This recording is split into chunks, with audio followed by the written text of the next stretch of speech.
पाकिस्तान पर एक बार फिर दुनिया के सामने बेनकाब हो गया है। मिडिल ईस्ट में सीजफायर के बाद जिन शर्तों पर बातचीत शुरू होनी थी उसे अमेरिका मानने को तैयार नहीं। साथ ही इस्लामाबाद में होने वाली वार्ता को आगे बढ़ा दिया गया है।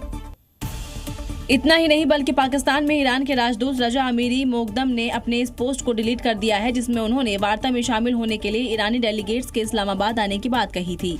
अमेरिका और ईरान के अधिकारियों के बीच बातचीत में मिडिल ईस्ट संघर्ष पर फैसला होना है।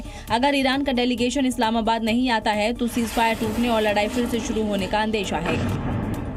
वहीं शुक्रवार को होने वाली वार्ता को एक बार और आगे बढ़ा दिया गया है। इन सब के बीच लेबनान पर भी शहबाज का झूठ दुनिया के सामने आ गया। दरअसल शहबाज शरीफ ने अपने पोस्ट में सीजफायर में लेबनान का भी जिक्र किया था, लेकिन अमेरिका की तरफ से इस पर भी सफाई दी गई। यानी पाकिस्तान इस पूरी डील का एक पपेट बन गया है, जिसकी बात ना तुरंत झुठला दिया गया है। अमेरिका को कड़ी टक्कर दे रहा ईरान क्यों सीजफायर के लिए राजी हो गया है? ट्रंप ने अंदर ही अंदर आखिर ऐसा क्या खेल किया? क्या ईरान का ऐसा कोई टॉप लीडर है जिसने इस काम में ट्रंप की मदद की?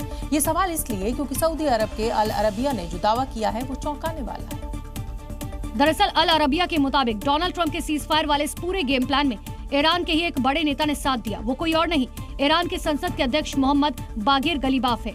अल अरबिया ने अपनी रिपोर्ट में टेक्नोक्रेट और सैन्य पृष्ठभूमि वाले मोहम्मद बागिर को ट्रंप का साझेदार तक बता डाला और दावा किया ईरान और अमेरिका में सीजफायर के पीछे मोहम्मद बागिर का हाथ है। बागिर ही वो शख्स है जिसने ईरान को अमेरिका से सीजफायर के लिए राजी किया। अल अरबिया ने इसके लिए मोहम्मद बागिर को सौदों का आदमी करार दिया। यानी अल अरबिया के मुताबिक ईरान का युद्ध से हटकर शांति के रास्ते पर आना एक तरह की सौदेबाजी है जिसमें मोहम्मद बागिर का दिमाग है।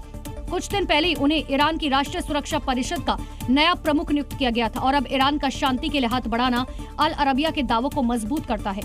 मिडिल ईस्ट में जहां एक तरफ सीजफायर पर पूरी दुनिया ने राहत की सांस ली, तो वहीं इजराइल ने अब अपनी पूरी ताकत हिजबुल्लाह के लड़ाकों को खत्म करने में झोंक दी। लेबनान में इजराइल ने हमले पर उसे पूरे इलाके को धुआं कर दिया। वहीं बेरूत में बैक टू बैक धमाके हुए। हमले के बाद इलाके में कई घर पूरी तरीके से तबाह हो गए। 24 घंटे में इजराइल ने हिजबुल्लाह के ठिकानों को टारगेट कर उसे ध्वस्त कर दिया।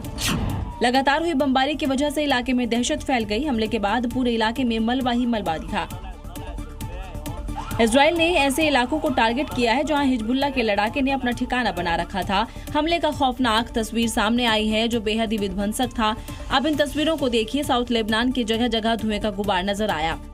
एक रिपोर्ट के मुताबिक लेबनान के बेरूत में कल इजरायली हमलों में 254 लोग मारे गए, जिनमें से 1000 से ज्यादा लोग घायल हुए। इजराइल ने 160 बमों से 1 मिनट में भी कम समय में हिजबुल्लाह के 100 ठिकानों को निशाना बनाया और पूरा इलाका धुआं कर दिया। इजराइल अब बेरूत को दूसरा गाजा बना देगा।